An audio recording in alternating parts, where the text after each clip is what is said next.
Guys, the ending of any relationship is extremely painful. The rejection in an intimate relationship is particularly painful. The discard and rejection by a narcissist of you is excruciatingly painful for many reasons, but it's actually particularly set up to be so. It's set up to be highly personalized so that you're left in a state of long-term grieving and complex grieving, and sometimes with complex post-traumatic stress. In order to keep you available for the narcissist and purposefully to empower the narcissist to feel that they are so valuable that you cannot get over them and get over them quickly. So understanding why a narcissist discards you is really crucial to escaping in some way part of that pain, or certainly to understanding it and to navigating your way through it, to get out to the other side where you're actually free of the narcissist and you have gained so much growth and knowledge about yourself and about what you want from life because of the experience, but primarily because of the work that you have put in to understand what you've been through and to make it count in your life going forward so that you move on to something far, far better and something that's deserving of you. So I'm going to just cut to the chase. You're very welcome if you're first time here. Hello, this is narcscon, and here we chat about all things in relation to narcissistic abuse and the narcissistic personality disorder, because we're going to use it to make our lives better. Understanding the reasons for discard, I'll cut to the chase. There's a lot of different reasons that are customized to people's situations that narcissists discard people, but there are main reasons that narcissists will discard.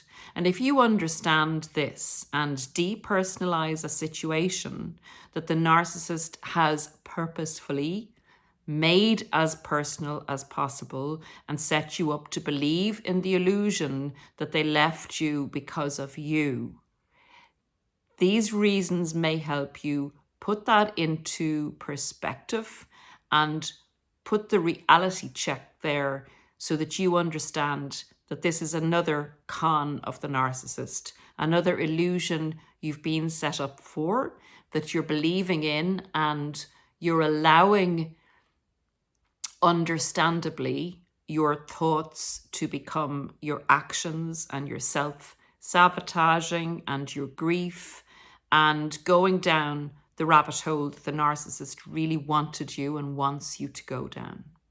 So let's get into some of these reasons. If you have any reasons in your particular situation that you believe the narcissist discarded you, please leave in the comments. Very, very helpful for other people to read.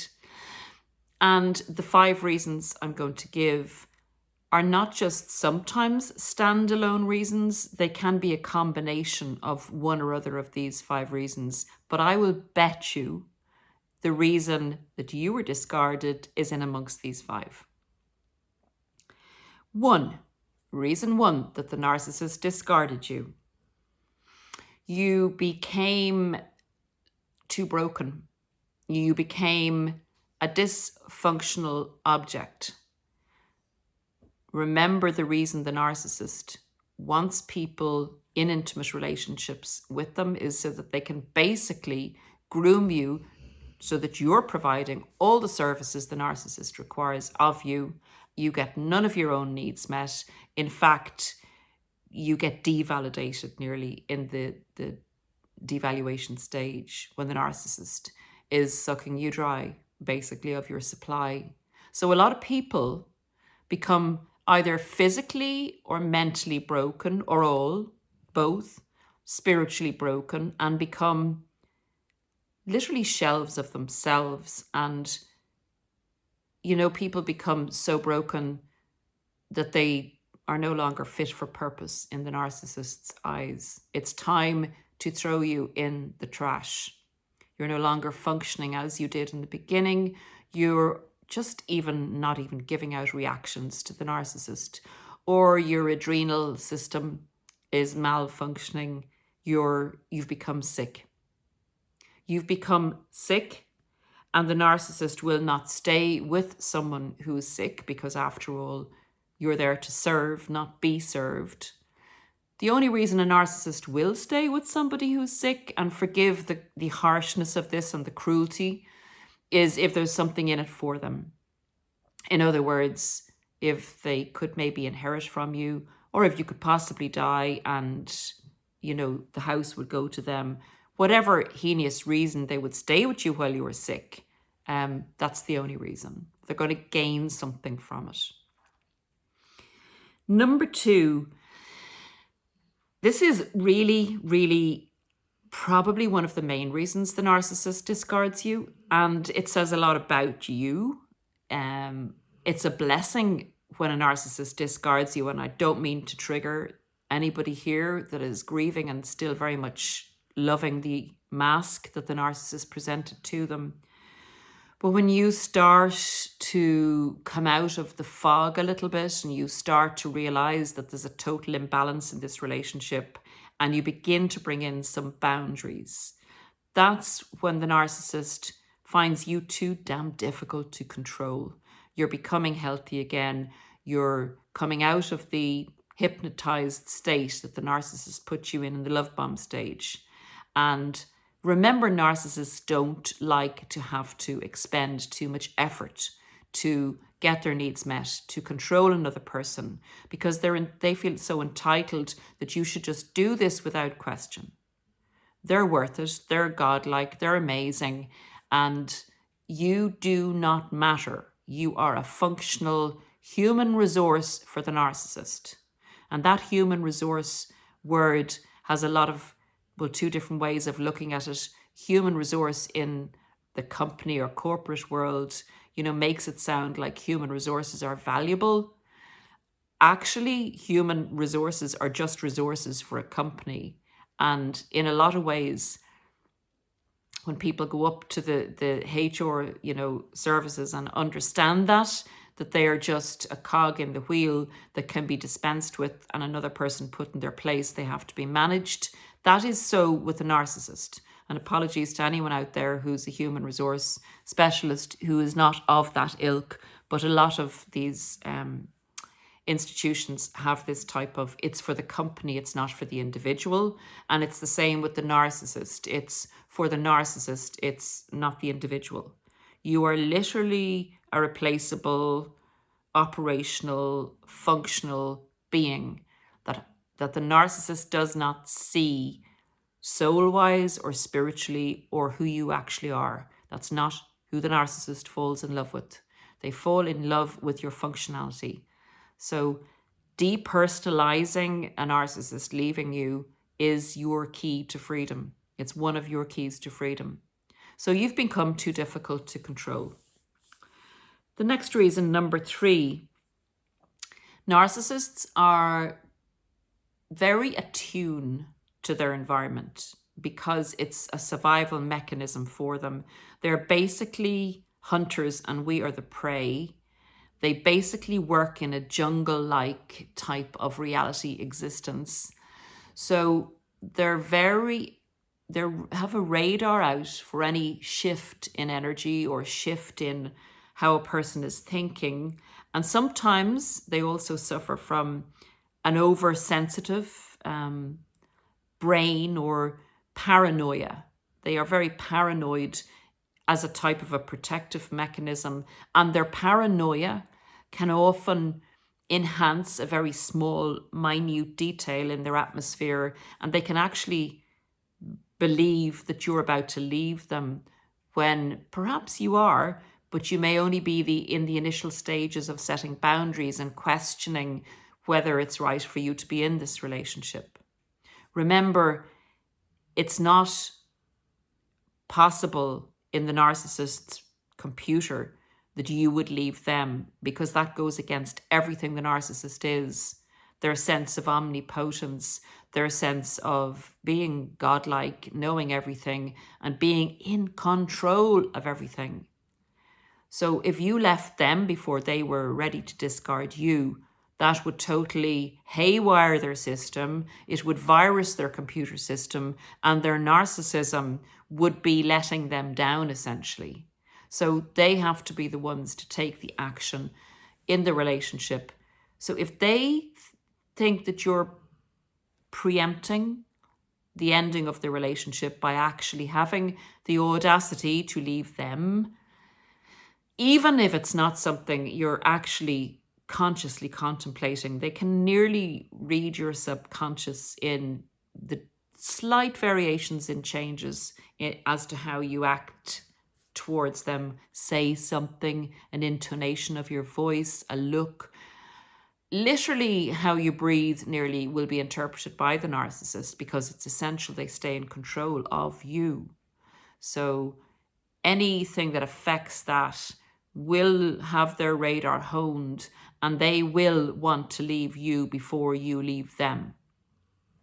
You will get, if they do sense that you're getting ready to pack those little suitcases and march out on the narcissist, you will probably get what is called the big Hoover, and they will try and bring you back under control so that you don't leave them, or so that you're back under control enough so that they can really come in and smack you down when you're least expecting it, and discard you when they have brought you up again into the lovey-dovey stages and the future faking, and you just are not expecting the discard.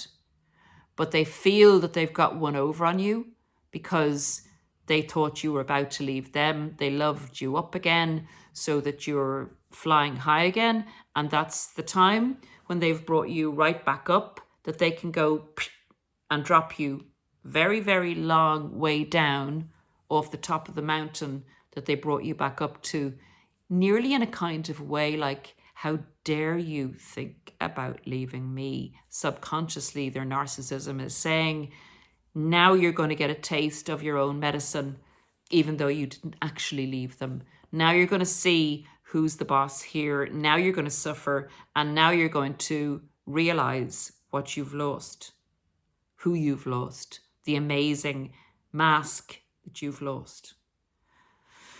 So that's another reason for discard, guys. Now, this is an interesting one that I don't think is put about too much in relation to explanations for why narcissists discard their targets or victims. Your supply has been so good. Your character traits that you had stolen from you by the narcissist, in other words, they kind of try to steal your personality and latch it onto the mask so that they could go off and use those particularly good points of yours as being them for the next source of supply or the next community to go into, or wherever they're going to be seeking again to destroy others. They will, on your good supply, have felt very, very empowered, and particularly if they devalued you to the extent that you actually believed that you weren't the good person that you were, or that you weren't the person that the narcissist saw to try and come and rob, that you didn't have the integrity and the character traits that the narcissist has just stolen from you to attach as the new mask to the next person that they're going to present it to. So the more you were fantastic and are fantastic, the more you gave to the narcissist and bolstered them up and really believed in their mask and had them really reinforcing their state of empowerment in believing in the mask themselves. And then the more devastated they were able to make you believe that you weren't all that, and you were, you had problems and you had issues and you were crazy. The more they saw a good person fall, the more empowered they get. And they have this false sense again of omnipotence, that really they deserve so much better than you. The narcissism makes them believe this. And they feel so powerful, like so full, so replete on your supply and what you've done for them and what you've given them, they feel that they can go off and conquer the world with an absolutely ridiculous sense of false, fake confidence. Because, as I say, they often leave good situations where they could have actually really thrived with this belief that it's them that's the reason that they are so brilliant in the relationship, not you. Because remember, their black and white thinking can't have you being the good guy. So they feel they can go off and tackle any situation, do much better for themselves than they could possibly do with you, who's now been turned into a piece of you know what. They just feel indestructible. And they're not indestructible because they very often make very bad decisions because of this overbelief in themselves. And I'm not saying that believing in yourself isn't good, and it's definitely what we need to do when we've been discarded by a narcissist. But what they do is have this super duper overconfidence, and they make decisions based on the unreality of that, the unreality of their talents, the unreality of their abilities, which will only get them so far. It'll only get them as far as they're capable of going, if you know what I mean. In other words, they go out there thinking, say, that they're going to cure a disease. That's how amazing they think they are. And their ability to do that does not exist. But they believe in themselves to an over degree that they go out and get into situations that they do not have the capacity to be in or to survive in, and fall flat on their feet. And back to you they will trot. That's another illusion. Another illusion of the discard is that they're gone forever and that you'll never see them again. And this is just part of the personalizing of your downfall. Honestly, guys, it's an illusion. They always come back. They always come back. Unless, of course, you're going to maybe do something like a YouTube channel about narcissists. Then there's a high degree possibility that you will never see them at your door again. Even that, though, is not enough of a deterrent. But that's a digression. Let's get into the fifth reason the narcissist discards you. They're feeling this great sense of omnipotence. A few of the other things have come into play, or none of the other things have come into play, and they see this new person that they think, I believe I deserve that new person, like a new car or new house or whatever. People are just vehicles for the narcissists to serve their needs with. But they might like the tone of the other person better. The other person could be easier to control, could have a lot of character traits, could have just what the narcissist needs at any given time. And this person comes up on the narcissist's sonar and they've fed off you, they're feeling great, you're going downhill and the other person's going uphill.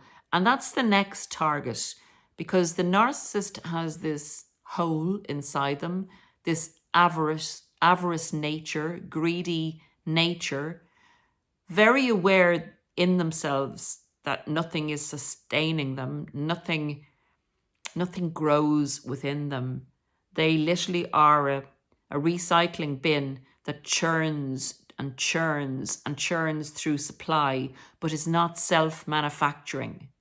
So they're aware that they constantly need to be sourcing new forms of supply, and they're constantly needing to keep their older forms of supply as fallback positions, and again to leave the old supplies as devastated as possible, so that by the time the narcissist may need to come back for a little nibble or a full meal or to stay a year or two with you, that you will have had time to grieve, not find anybody else, definitely not find out about narcissism, not start a new relationship, but will have rebuilt yourself sufficiently for the narcissist to come back and resupply themselves on you. So there are the 5 main reasons that narcissists discard their intimate partners, and it can be also translated into other situations. Just understand, guys, they want you to personalize it as much as possible. It's not personal. It's actually not about you. It's about what the narcissist needs at any given time. Your functionality comes into play in relation to the narcissist's decision to leave you, but they're basically putting away their food source, storing it in the freezer, keeping it on ice, and will be back again. So you use this time to recover, to understand what you were dealing with. You were dealing with a predator, not someone who loves you, not someone who even sees you, just sees you as a food source and sees other people as food sources. They're not going off to someone who is better than you, someone who has more than you. They're not going off to somebody who is even anything like you. Literally, you are the container for the food that they need to survive, and they're the dependent ones. So don't buy into the illusion. Don't personalize it. Understand this, and it'll really help you accelerate your healing. Use the time before they come back to get yourself very, very free of this dynamic. It's highly toxic. Thanks, guys, and I will see you again. Have a very, very good day. Look after yourselves. Do something today that's going to enhance the future you. That's something towards your future. Whatever you want to do about the narcissist, whatever education you want to get about them, that's fantastic for freeing you, but do something towards your future today. Bye for now.